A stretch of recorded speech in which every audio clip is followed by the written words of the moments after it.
పవన్ కళ్యాణ్ గారు పిఠాపురం అని నేను మొన్నటి వరకు మాట్లాడా. బట్ ఈ రోజు నుంచి విద్య, ఉద్యోగం, కళ్యాణం, అనారోగ్యం, విదేశీ ప్రయాణం, అనేక రకాల సమస్యలకి శాంతి పూజ చేసి రక్షలు ఇవ్వబడును. ఓం శివశక్తి పీఠం జ్యోతిష్యాలయం. పవన్ కళ్యాణ్ గారు భారతదేశం, ముఖ్యంగా పవన్ కళ్యాణ్ గారు తెలంగాణ, పవన్ కళ్యాణ్ గారు ఆంధ్రప్రదేశ్, పవన్ కళ్యాణ్ గారు మిగతా రాష్ట్రాలు అని చాలా గర్వంగా చెప్పాలని నాకైతే అనిపించింది. ఏదైతే ఢిల్లీ పర్యటనకు సంబంధించినటువంటి వివరాలు ఆల్రెడీ మనం మాట్లాడుకున్నాం. ముఖ్యంగా ఈరోజు పవన్ కళ్యాణ్ గారు వరంగల్ వెళ్ళినటువంటి పరిస్థితి మనందరికీ తెలుసు. సనాతని నిరంజన్ అనేటువంటి ఒక బాలుడిని పవన్ కళ్యాణ్ గారు పరామర్శించడానికి తెలంగాణ ఉద్యమాల పురిటి గడ్డ అని చెప్పి వరంగల్ని మనం చెప్తూ ఉంటాం. అలాంటి వరంగల్లో పవన్ కళ్యాణ్ గారు ఈరోజు నిరంజన్ని పరామర్శించడం కోసం అక్కడికి వెళ్ళటం జరిగింది. రీసెంట్గా మన అందరికీ తెలుసు, నిరంజన్ ఒక వ్యాధితో బాధపడుతున్నారు. తను చాలా రోజులుగా పవన్ కళ్యాణ్ గారు అంటే ఇష్టం, అభిమానం, చెప్పాలంటే ఆయన్ని కలవాలి, ఆయన్ని చూడాలి అనేటువంటి ఒక ప్రేమ, ఇంకా అంతకు మించి ఏదైనా చెప్పచ్చు. ఎందుకంటే పవన్ కళ్యాణ్ గారికి చెప్తూ ఉంటాం మనం ఎప్పుడు కూడా, ఆయనకి ఫ్యాన్స్ ఉండరు, భక్తులే ఉంటారని. అలాంటి ఇంకొక భక్తుడే నిరంజన్ అని చెప్పచ్చు. అయితే రీసెంట్గా తెలంగాణకి సంబంధించి కావచ్చు, లేదంటే పవన్ కళ్యాణ్ గారికి సంబంధించినటువంటి ఇష్యూస్ చాలా జరుగుతూనే ఉన్నాయి. ఆ తర్వాత పవన్ కళ్యాణ్ గారు దాని మీద గట్టిగానే మాట్లాడారు.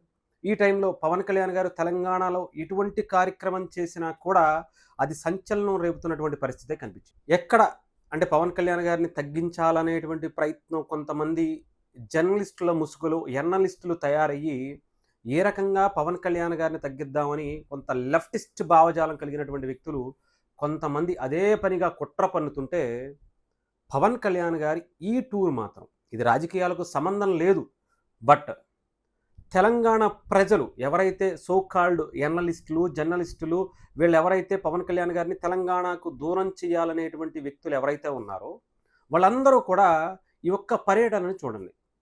పవన్ కళ్యాణ్ గారికి సంబంధించిన వరంగల్ పర్యటనలో సనాతని నిరంజన్ని ఆయన ఈరోజు పరామర్శించినప్పుడు ఆద్యాంతం, అంటే వరంగల్లో దిగిన దగ్గర నుంచి మొదలు పెడితే ఆయన ఇంటికి వెళ్ళి మళ్ళీ ఆయన హైదరాబాద్ చేరుకున్నంత వరకు కూడా ఏమైనా జనం ఉన్నారా?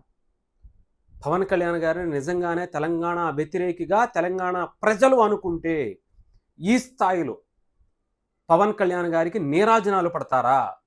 అక్కడ ఉండేదేమి ఆంధ్రప్రదేశ్కు సంబంధించినటువంటి సానుభూతి పరులు, పవన్ కళ్యాణ్ గారికి సంబంధించినటువంటి అభిమానులు మాత్రమే కాదు అక్కడ ఉండేది. తెలంగాణ ఉద్యమాల్లో కొన్ని వందల కేసులు పెట్టుకుని జైలు ఎమ్మట, పోలీస్ స్టేషన్ల వెమ్మట తిరుగుతున్నటువంటి వ్యక్తులు కూడా ఈరోజు అక్కడ కనిపించారు. ఆయన ఒక పర్సనల్ ప్రోగ్రామే, బట్ పవన్ కళ్యాణ్ గారిని తెలంగాణ ప్రజలు ఎంత గుండెల్లో పెట్టుకుని చూసుకుంటున్నారో ఈ ఒక్క సన్నివేశం చూసి మీరు పవన్ కళ్యాణ్ గారిని తెలంగాణ వ్యతిరేకంగా చిత్రీకరించాలనేటువంటి మీ కుట్ర ఇక్కడతో ఆపేసుకుంటే మంచిదేమో అని అయితే నాకు అనిపిస్తుంది. ఇంకా చేసుకుంటే మీ ఇష్టం, అది ప్రజలు యాక్సెప్ట్ చేస్తారా లేదా అనేది ఈ ఒక్క పర్యటనతోనే అర్థమైపోయింది. ఎందుకంటే ఆయన వెళ్ళారు, ఆ బాబుని పరామర్శించారు, ఆ ఏడుకొండలవాడ వెంకటేశ్వర స్వామికి సంబంధించినటువంటి ప్రసాదం అనేకమైనటువంటి అక్కడ తీసుకెళ్లారు. వాళ్ళ తల్లిదండ్రుల్ని భద్రకాళి టెంపుల్ దగ్గరికి తీసుకెళ్లారు. అలాగే ఓజీ 2కు కూడా చీఫ్ గెస్ట్గా, ఓజీ 2 సినిమా తీసిన తర్వాత దానికి జరిగేటువంటి ఫంక్షన్కి పవన్ కళ్యాణ్ గారు చాలా క్లియర్గా చెప్పారు, ఓజీ సినిమా నాకు నచ్చింది సార్ మీది అని చెప్తే, సరే అయితే నెక్స్ట్ నువ్వు ఓజీ 2 సినిమాకి నువ్వే చీఫ్ గెస్ట్ అని చెప్పి పవన్ కళ్యాణ్ గారు అనౌన్స్ చేశారు అక్కడ.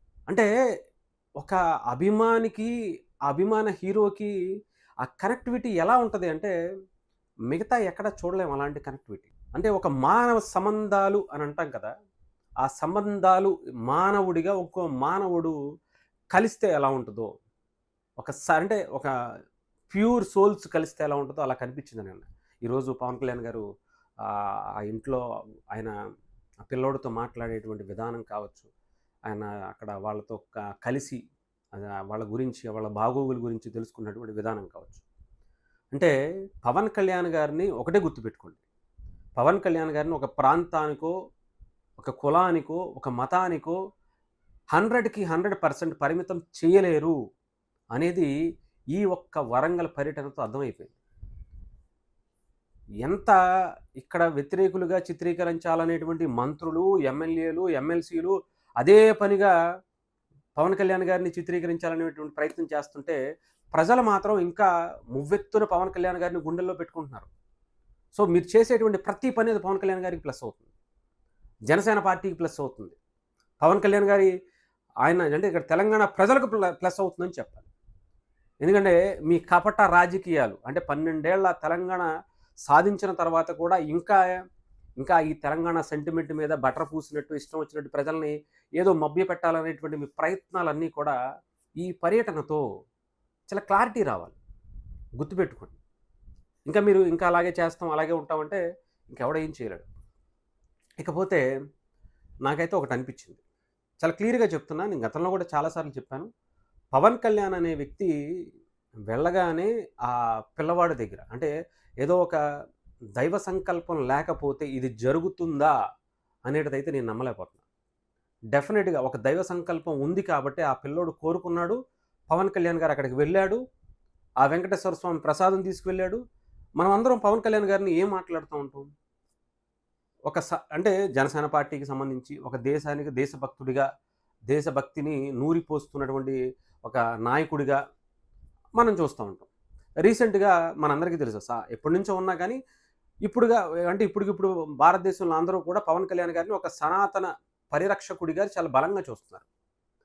నేను ఇది యాదృచ్ఛికమని ఎందుకు అనట్లేదంటే ఇది ఒక దైవ సంకల్పం అని ఎందుకు చెప్పదలుచుకున్నాను అంటే, అక్కడికి వెళ్ళిన తర్వాత పవన్ కళ్యాణ్ గారు బాబుతో మాట్లాడుతూ మీరు కూడా భద్రకాళి టెంపుల్కి రండమ్మా, నేను తీసుకువెళ్తాను, పూజ చేసుకుని అవన్నీ అదే అక్కడ ఇచ్చినటువంటి ఆశీర్వాదాలన్నీ కూడా బాబుకి తీసుకురండి అని చెప్పి కారులో వెళ్దామని చెప్పిన తర్వాత మీ నక్షత్రం ఏంటి, అదే బాబు నక్షత్రం, గోత్రం, పేరు ఇవన్నీ ఏంటి అని అడుగుతుంటే సనాతని నిరంజన్ అనేటువంటి పేరు బాగా వినపడింది. సనాతని పవన్ కళ్యాణ్, సనాతన ధర్మ పరిరక్షకుడు పవన్ కళ్యాణ్ అని ఈ దేశం మారుమోగుతున్నటువంటి ఈ టైంలో పవన్ కళ్యాణ్ గారికి దైవ సంకల్పం లేకపోతే, ఆ సనాతని నిరంజన్కి దైవ సంకల్పం లేకపోతే ఈరోజు సనాతన ధర్మ పరిరక్షకుడిగా ఈ దేశం పవన్ కళ్యాణ్ గారి వైపు చూస్తుంటే ఇలా సనాతని అనేటువంటి ఒక ఇంటి పేరుతో గోత్రంతో ఉన్నటువంటి నిరంజన్ దగ్గరికి వెళ్ళటం ఏంటి ఆలోచించండి. వేరే వేరే పేర్లు ఉండొచ్చు కదా, ఎందుకని ఆ సనాతని అనేటువంటి పేరే ఉంది అనేది ఆలోచించుకోవాలి. పవన్ కళ్యాణ్ గారికి పంచభూతాలు సహకరిస్తాయి అని చెప్పి చాలా సందర్భాల్లో చెప్తూ ఉంటారు. అది ఎందుకంటే నేను ఇందాక కూడా చెప్పినట్టుగా మనిషికి మనిషి సహాయం చేసేటువంటి విధానంలో ప్యూర్ సోల్స్ ఎలా అయితే ఆలోచిస్తారో అలా పవన్ కళ్యాణ్ గారు ఆలోచిస్తున్నటువంటి తీరుకి దైవ సంకల్పం, పంచభూతాల సహకారం ఉంటుందని చెప్పి నేనైతే చెప్పదలుచుకున్నాను. సో అది ఈరోజు ఇక్కడ చాలా క్లియర్గా కళ్ళకు కట్టినట్టుగా అనిపించింది. నార్మల్గా ఆలోచించండి, వేరే వేరే పేర్లు చాలా ఉండొచ్చు కదా, నిరంజనం ఇంకొకటో ఉండొచ్చు. అంటే వెనకాల సనాతని అనేటువంటి పేరే అక్కడ ఎందుకు వచ్చింది?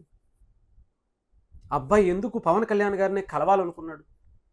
సనాతన ధర్మానికి సంబంధించి ఈరోజు దేశం మొత్తం, హిందూ ధర్మం మొత్తం, సనాతన ధర్మం మొత్తం ఆయన వైపు చూస్తున్నటువంటి ఈ టైంలో సనాతని నిరంజన్ పవన్ కళ్యాణ్ గారిని ఎందుకు కలవాలనుకున్నాడు?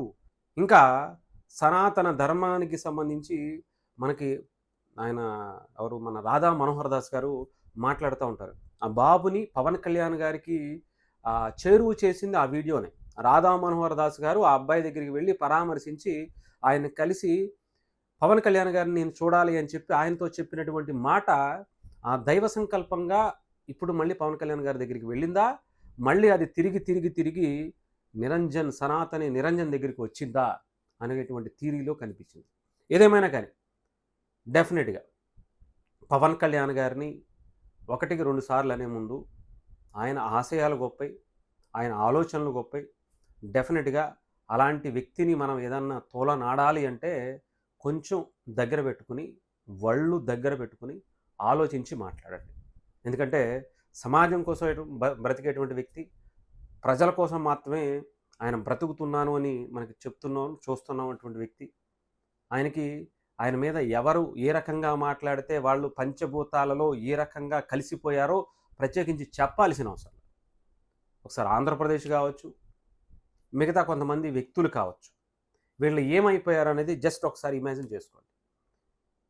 ఆయన ఒక రాజకీయ నాయకుడిగా చూడొద్దు, సమాజానికి ఒక గొప్ప వ్యక్తిగా, సమాజంలో ఒక మనిషిగా, పరిపూర్ణమైనటువంటి ఒక ప్యూర్ సోల్‌గా మనం ఆయన చూస్తే మీకు అర్థమవుతది ఆయన. కులం పిచ్చితోనో, మతం పిచ్చితోనో, ప్రాంతం పిచ్చితోనో చూస్తే పవన్ కళ్యాణ్ గారు డెఫినిట్‌గా మీరు ఎంత తొక్కినా ఎదిగేటువంటి మనిషే తప్ప తగ్గేటువంటి మనిషి మనస్తత్వం కాదాయన. సో, ఇది అంతా కూడా ఈ ఒక్క వరంగల్ టూర్‌తో చాలామందికి కనువిప్పు కలిగినటువంటి పరిస్థితిగా ఉంది. ఇకనైనా సరే అవన్నీ మానుకుని మీ పొట్టకూటి కోసం ఏవైతే వేషాలు వేస్తూ ఈ సెంటిమెంట్‌ని పూయాలని చూస్తున్నారో అవన్నీ కూడా వేరే విధంగా మీ దందాలు ఇవన్నీ కూడా ఉంటాయి కదా! ఆ రియల్ ఎస్టేట్‌ని బెదిరించి, ఈ వ్యాపారస్తుల్ని బెదిరించి మన బె ఉంటాయి కదా! అలాంటివి ట్రై చేయండి. బట్ పవన్ కళ్యాణ్ గారి దగ్గరికి వెళ్ళే ముందు మాత్రం ఒళ్ళు దగ్గర పెట్టుకొని వెళ్ళండి. ఒళ్ళు దగ్గర పెట్టుకొని మాట్లాడండి. లేకపోతే అంతా ఆ దైవ సంకల్పమే చూస్తుంది.